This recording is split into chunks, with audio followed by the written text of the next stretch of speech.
Olá, hoje damos início à nossa primeira aula de programação para todos. Neste módulo 1, veremos a introdução à programação. Primeiro, veremos por que a gente aprende a programar, os conceitos básicos, o que é um algoritmo, fluxogramas, linguagem algorítmica, pseudocódigo, operadores, estrutura de decisão e repetição, linguagens mais usadas e jogos para aprender a programar. Mas por que a gente aprende a programar? Vou listar para vocês 4 vantagens que você terá ao ingressar neste mundo. A primeira delas é cognitiva. Você vai perceber que ao longo da sua aprendizagem, a sua capacidade de pensar logicamente e resolver problemas do mundo real será aprimorada. Ou seja, você pensará muito mais rápido e conseguirá resolver problemas com facilidade. A segunda é o mercado de trabalho. Como a gente já sabe, né, é um mercado bastante necessitado, precisa bastante de profissionais da área de tecnologia da informação, sobretudo programadores, e está bastante necessitado. Atrelado a isso, temos um mercado muito rentável, ou seja, você pode ganhar dinheiro com a programação, seja de forma autônoma, trabalhando numa pequena ou grande empresa, e quem sabe numa multinacional. E também atrelado ao mercado rentável e ao trabalho que está necessitado, este tipo de trabalho oferece para vocês uma liberdade de tempo, né? Existe hoje em dia várias empresas que oferecem a modalidade home office, a capacidade de você trabalhar em casa ou de onde você estiver.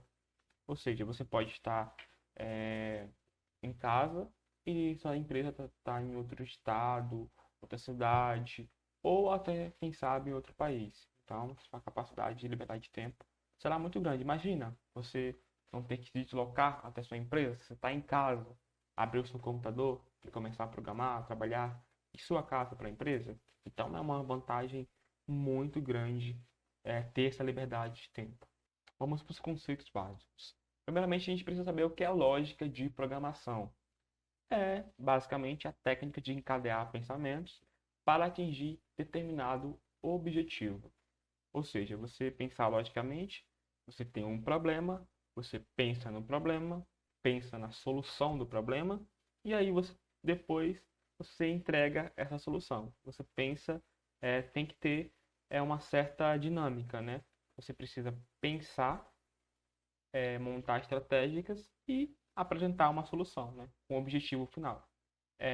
E as instruções. Instruções são as regras ou normas que são definidas para a realização ou emprego de alguma coisa, né? A informática é o que indica que o computador indica ao computador uma ação elementar a ser executada. E existem algumas características, né? Precisa ter fim, não dá margem à ambiguidade, né? Não pode haver dupla interpretação. Precisa ter a capacidade de receber dados de entrada e pode gerar informações de saídas para o mundo externo ao ambiente do algoritmo. Também precisa ser efetivo, né? Todas as etapas especificadas do algoritmo, elas devem ser alcançáveis em um tempo finito, né? Tem que ter um fim. Você precisa dar algum resultado àquela sequência de passos. Mas o que é um algoritmo? Um algoritmo é um conjunto de regras e operações que são bem definidas e ordenadas, destinadas à solução de um problema ou de uma classe de problemas em número finito de etapas. Vamos dar alguns exemplos para vocês. O primeiro deles é instruções para utilizar um eletrodoméstico. Receitas. Receitas é um algoritmo. Sinal de trânsito também é um algoritmo. E a maneira de você pagar a conta, né? Tipo, de como você vai pagar essa conta, as instruções que você faz para pagar essa conta, também é um algoritmo. Vamos aqui, porque vamos ilustrar para vocês por que uma receita é um algoritmo. Porque você segue uma sequência de passos e no final você tem um resultado, né? Vamos, por exemplo, aqui ó, você tem 2 xícaras de chá de açúcar, 3 xícaras de chá de farinha, 4 colheres de sopa de margarina, 3 ovos, 1,5 colher de chá de leite, uma colher bem cheia de fermento em pó, mistura os ingredientes, despeje a mistura na forma, leve ao forno a 180 graus por 30 minutos, retire a forma do forno, deixe esfriar e aproveite. Você vê que existe entradas, né? Processamento dessas entradas e logo a saída. Você vê que tem começo, o meio e tem o fim do algoritmo, né? Estão bem estruturados. Mas esse algoritmo aqui, qual é a vantagem dele de estar assim, sabe? Nessa linguagem a gente está vendo agora do exemplo. A vantagem é que a língua portuguesa ela é bastante conhecida por nós, né? A gente conhece essa linguagem. Só que tem desvantagem, né? A primeira dela é a imprecisão, porque tipo, existe pouca confiabilidade também nesse algoritmo. E essa a imprecisão que a gente falou anteriormente, ela acarreta em desconfiança, né? Tipo assim, será que esse algoritmo realmente funciona dessa forma mesmo? Será que se eu colocar isso nessas receitas vai realmente sair o bolo que eu quero, né? E é basicamente isso, né? E agora vamos ver os fluxogramas. Mas o que é um fluxograma? Fluxograma é a representação gráfica ou pictória de um algoritmo com a ajuda de diferentes símbolos, formas e setas para demonstrar um processo ou um programa. Com algoritmos, podemos entender facilmente um programa. O objetivo principal de usar um fluxograma é analisar diferentes métodos. Vários símbolos padrões são aplicados a fluxogramas, né? Como a gente pode ver aqui. Nós temos a caixa terminal de início, né? De entrada, você tem o símbolo de entrada, aliás, o símbolo de início aqui. Logo em seguida temos de entrada, temos o processo, onde vai ser processado, né, as instruções de processamento do algoritmo, as decisões e o conector, né, o que vai conectar cada símbolo desses aqui. Vamos ver um exemplo. Vamos ver, primeiramente, a diferença de um algoritmo e um fluxograma. Se você comparar um fluxograma a um filme, então um algoritmo é a história desse filme. Em outras palavras, um algoritmo é é a cerne de um fluxograma. Na verdade, no campo de programação de computadores, existe muita diferença entre algoritmo e fluxogramas, com relação a vários aspectos, como a precisão, a forma como eles se apresentam e a forma como que as pessoas reagem a eles. Abaixo, aqui, lá ao lado aqui, você vai ver uma tabela ilustrando as principais diferenças. Por exemplo, o algoritmo é um procedimento para soluções de problemas. O fluxograma é a representação gráfica de um processo. O processo é mostrado numa instrução de passo a passo. O processo de diagrama é mostrado num diagrama de informações bloco a bloco. Ele é complexo e difícil de entender. Ele é intuitivo e fácil de entender. Ele é conveniente para depurar erros. Ele é difícil de depurar erros. A solução é apresentada numa linguagem. No fluxograma, a solução é apresentada numa forma de pictório. Dessa forma, é mais fácil de se solucionar problemas complexos, é difícil de solucionar com problemas complexos. Custa muito tempo para criar um algoritmo, custa muito menos tempo para criar um fluxograma. Agora um exemplo. Temos o início do algoritmo, ele recebe o número de entrada, aquele processo, né, que no caso é o cálculo do dobro de um número, e o dobro recebe o número mais vezes, seria vezes, né, não é mais. O dobro do número, aí aqui será o dobro que será apresentado como resultado. E assim teremos o fim do algoritmo. Qual é a vantagem disso? É uma das ferramentas muito conhecida, figuras dizem muito mais que palavras, né? E é um padrão mundial, né? Todo mundo conhece essa forma de fluxograma. A desvantagem é que tem pouca atenção aos dados, né? Não oferece recurso para descrevê-los ou apresentá-los. Além disso, complica-se à medida que o algoritmo cresce. Agora vamos ver a lógica algorítmica. A lógica algorítmica tipo, é uma instrução, né? Como é que é estruturado os algoritmos. Primeiro você tem a declaração desse algoritmo. Tipo, esse algoritmo calcula o dobro. São declarados o número, o num, e o dobro como inteiros. E aí a gente tem o início. Primeiro a gente lê esse número que vai ser o usuário que vai digitar. E o dobro, ele vai receber o número multiplicado por 2. Então você vai ter como resultado final escrever o dobro. Vamos supor que você, como usuário, rodou esse algoritmo, faz um teste mesmo nele, e você digitou aqui o número 3, né? O algoritmo vai ler esse número 3, vai multiplicá-lo aqui por 2, como está descrito aqui, e você terá o dobro, que seria 6. Então você está vendo a forma algorítmica de como funciona. Usar o português é uma das vantagens, né, de estar utilizando essa linguagem algorítmica e que pode definir-se como dados vão sendo estruturados, passagem quase imediata do algoritmo para uma linguagem de programação qualquer. Ou seja, você pode estar transcrevendo esta linguagem para qualquer outra, né, linguagem de programação. Então, você olha o algoritmo e já consegue identificar logo em seguida de como está acontecendo, o que está acontecendo nele, né? Você tem a capacidade de olhar para ele e já entender o que está acontecendo. A desvantagem é que exige a definição de linguagem não real, né? A linguagem não existe no mundo de programação, né? É apenas uma demonstração. E ela também não é padronizada, não tem um padrão de funcionamento, não tem uma estrutura de que você vai seguir isso e vai no final, né? E, tipo, até para compilar isso, para você conseguir executar isso e adicionar esse número é complicado. É mais uma leitura mesmo de exemplo, né? Como é que você um material de apoio para você começar a entender como funciona um algoritmo. E agora chegamos no pseudocódigo. Pseudocódigo é a forma de representação de algoritmo, é praticamente um programa escrito em português e que depois podemos passar para o computador. Para escrever o pseudocódigo, para escrevermos códigos em pseudocódigo, precisamos conhecer alguns comandos básicos, né? Como escreva, comando usado para imprimir uma mensagem de tela, leia, que é o comando usado para ler valores digitados na tecla, é, comando de atribuição, início, palavra usada para iniciar o programa inicial, é, palavra usada para finalizar também o algoritmo, palavras para declarar variáveis e algoritmo para usado para indicar o início do programa, né? Quando você inicia um do código, você geralmente coloca a palavra algoritmo, que é para você estar demarcando onde inicia esse algoritmo. E aqui temos um exemplo. Primeiro, você lê as variáveis x e y, aí você vai receber a soma, vai receber esses dois números e somá-los, né? E depois você vai escrever essa soma. Aí aqui temos um teste de mesa do que está acontecendo aqui nesse do código. Você vai receber x, que é igual a 3, e y, que é igual a 7. Agora você faz a soma, né? E essa soma vai retornar o quê? 10, que é 3 mais 7.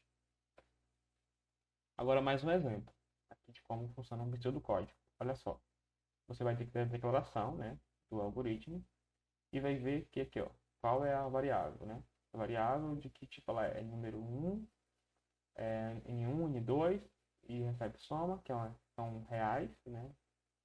O tipo da variável é real. Aí você tem o início do algoritmo. Escreva, digite o número. Leia, N1.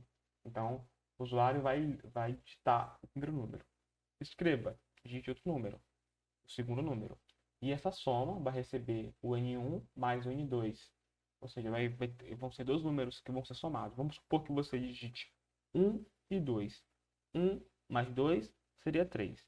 Escreva, primeiro número, né, que vai ser o que vai ser impresso. E escreva o segundo número, que também vai ser impresso, que é 1 e 2, vão aparecer na sua tela, e logo em seguida a soma desses dois números, que será 3. Vocês conseguem entender a lógica, né? É fácil de você compreender um pseudocódigo só de você visualizar o que está acontecendo. Agora vamos ver os operadores. Os operadores são meios pelos quais avaliamos dados dentro do computador. São um conjunto de regras e operações bem definidas e ordenadas que são destinadas à solução de um problema ou uma classe de problemas em números sempre finitos de etapas. A gente tem operadores aritméticos, os operadores relacionais e os operadores lógicos. Vamos primeiro ver os operadores aritméticos. Eles são utilizados para obter resultados numéricos. Além da adição, multiplicação e divisão, eles podem também operar por exponenciação, né? Vamos ver que a adição é o mais que a gente já conhece, a subtração é o menos que a gente já conhece, a multiplicação, que ao invés do x é um asterístico, a divisão é uma barra e a exponencialização são dois asterísticos, como vocês podem estar vendo aqui. Já os operadores relacionais eles são utilizados para comparar string com caracteres e números. Os valores a serem comparados podem ser, podem ser caracteres ou variáveis. Estes operadores sempre retornarão valores lógicos, como falso e verdadeiro. E aqui temos igual a, que é igual, diferente, que é uma seta para a direita e uma seta para a esquerda, ou o jogo da velha. Maior que, menor que, maior ou igual a que, a igual, menor ou igual a, aquilo aqui, como está descrito aqui, os símbolos a serem utilizados no algoritmo. Quais são os operadores lógicos? Os operadores lógicos eles servem para combinar resultados de expressão que são, e retornam se o resultado final é verdadeiro ou falso. E, and, or, não, not, como está escrito aqui. Uma expressão and é verdadeira se todas as condições elas forem verdadeiras. O or é uma expressão verdadeira se pelo menos uma condição for verdadeira. E not é uma expressão, ela inverte o valor da expressão ou condição. Se verdadeira inverte para falsa e vice-versa. Agora vamos ver estrutura de decisão e repetição. Primeiramente, uma estrutura condicional é baseada em a condição que, se ela for atendida, o algoritmo toma uma decisão. Por exemplo, se A maior que B, então a mensagem exibe essa mensagem. O número A é maior que B. Aí acabou. Vamos ver esse exemplo aqui. Se média for maior que 5, então aluno aprovado. Aí agora em diagrama de blocos, né? Temos aqui essa entrada. Média, ela é maior ou igual a 5. Se o aluno não tem essa nota maior ou igual a 5, se for, por exemplo, 4, o algoritmo vai parar aqui, né? Mas se essa média, se essa condição for atendida, o aluno será aprovado. E aí, fim do algoritmo. Se aqui não for aprovado, né? Não, também finaliza o algoritmo. Estrutura de condicional simples. Exemplo, vamos lá. O A recebe 4, o B 3. Se A for maior que B, então escreva A maior que B e acabou o algoritmo. Uma estrutura de seleção se, como está descrito aqui, ela é usada para tomar decisões, ou seja, desviar a execução do algoritmo de acordo com determinada condição, né? Então, se atender à condição, o algoritmo consegue escrever o resultado ou transcrever esse resultado. Como a gente pode ver, a gente recebeu o 4, que é A, que é 4, o A, que é 4, o B, que é 3, a gente faz a condicional. Se o A for maior que B, então escreva A maior que B. A gente percebe que o A é 4, o B é 3, então o A é maior que 3, então vai escrever que o A é maior que 3. A estrutura de decisão e repetição. Então, outra modalidade, Se a média for maior ou igual a 5, então o aluno é aprovado. Se não, o aluno é reprovado. Como está escrito aqui, se o aluno, a média é maior que 5, se você atende a esse requisito, o aluno está aprovado. Se não for atendida essa condição, vai ser apresentada a mensagem, o aluno está reprovado. A estrutura de condicional composta. A diferença em relação à estrutura condicional simples é que se a condição for falsa nesse algoritmo, ele também irá tomar uma ação neste caso, seguindo o exemplo anterior, né? Por exemplo, se você não for aprovado, ele também exibe a mensagem para você. Então, vamos supor aqui, A é igual a 4, B é igual a 5. Se A é maior que B, então vai escrever A maior que B. Só que a gente percebe que o A não é maior que B, é menor que B. Então vai entrar, se não, ele vai escrever que o B é maior que A. Então, finaliza o algoritmo. Vocês conseguem compreender certinho o que está acontecendo? É muito, muito fácil de você visualizar assim o funcionamento do algoritmo. Sobretudo, as condicionais, né? O se, então, escreva, se não, escreva e fim-se. Aqui tem algumas linguagens que são muito usadas, né? Atualmente no mundo. A primeira dela é JavaScript, depois Python, Java, PHP, C Sharp, C e C++. Aqui temos um exemplo de linguagem em C. Aquele exemplo anterior que a gente viu, né? De que A maior que B, a gente tem aqui também ele. Só que primeiramente temos que pensar do código, né? Se A que é maior que B, então eu escrevo a mensagem, o número A é maior que o B. Se não, eu escrevo a mensagem, o número A é menor que o número B. Agora, em linguagem C, if se A maior que B, print F, seria de você escrever a mensagem, o número. Aqui ele está falando do tipo dessa informação. Seria, aqui vai ser exibido a letra é maior que o número A e B. Se não, esse else aqui, printf, o número x é menor que o número b, a, b. Então como essa é um exemplo do código em C para vocês visualizarem melhor de como seria transcrever essa linguagem que é português que você entende para um código. Então você percebe que é uma estrutura muito fácil de se aprender, né? Tipo, basicamente é o inglês aqui empregado na linguagem em si. Por último, eu deixei para vocês alguns exemplos de jogos que vocês podem estar acessando eles e aprendendo a programar. O primeiro dele é o code.org, o RoboMind e o Esconde, que é em Android, no celular Android. E Code Combat, que também pode ser utilizado. Eu vou demonstrar para vocês agora a utilização do primeiro aqui, que é o code.org. Aqui nós temos nós temos primeiramente aqui, como vocês podem visualizar, o site, né, do painel, né, do code. E vocês precisam basicamente logar na conta e vai aparecer esse painel para vocês com algumas opções, né? Se vocês adentrarem, como eu estou adentrando pela segunda vez aqui no ambiente, tem uma lição aqui que precisa ser continuada, né? Eu vou demonstrar ela para vocês agora. Continuar a lição.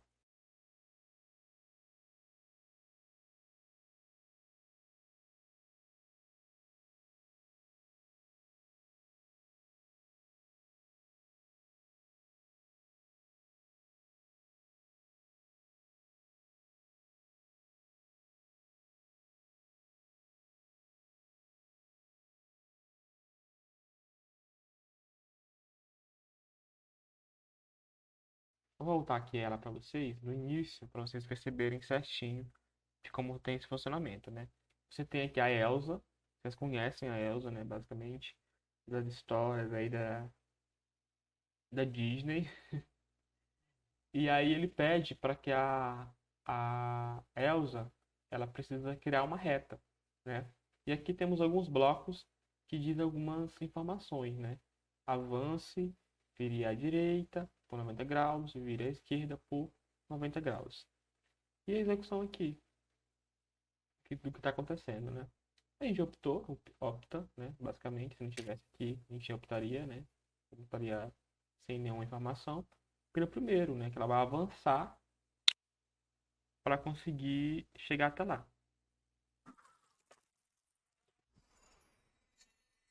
Ele conseguiu, né? Ele te mostra também um código que é em JavaScript, né? Move a 100. Você consegue acompanhar o código e você vai avançando no decorrer do problema, né? Do que ele está querendo te propor. Aqui eu já fiz essa, essa montagem do bloco, né? O que ela tem que fazer.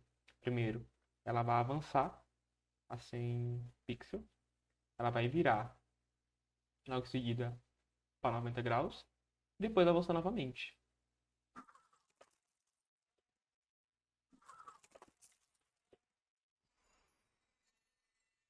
E você pode ver o código novamente, como é que está acontecendo.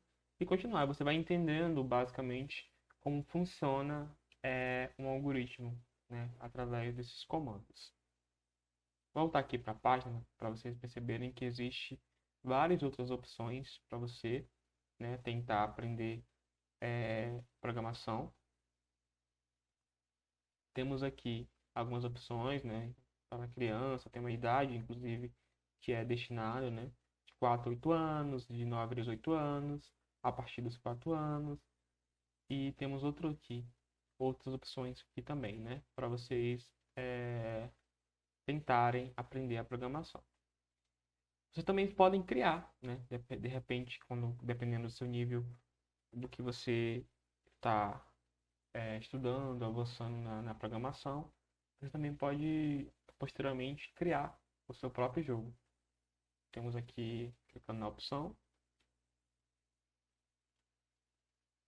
e aí você pode ir criando seu bloco, né, do mundo, vai colocando os blocos e entendendo como funciona, o que eles fazem, sprites, os eventos, comportamentos, os ciclos, né, coisa que você precisa repetir. Temos as variáveis, matemática, lógica, as funções criadas, textos e comentários, né, que são estruturas básicas de algoritmo que todo programador precisa aprender, né? Então você pode ver aqui que tem uma gama de opções para vocês aprender, inclusive laboratório de aplicações de celular, né? Também você pode aprender outras modalidades de programação, né? No decorrer de sua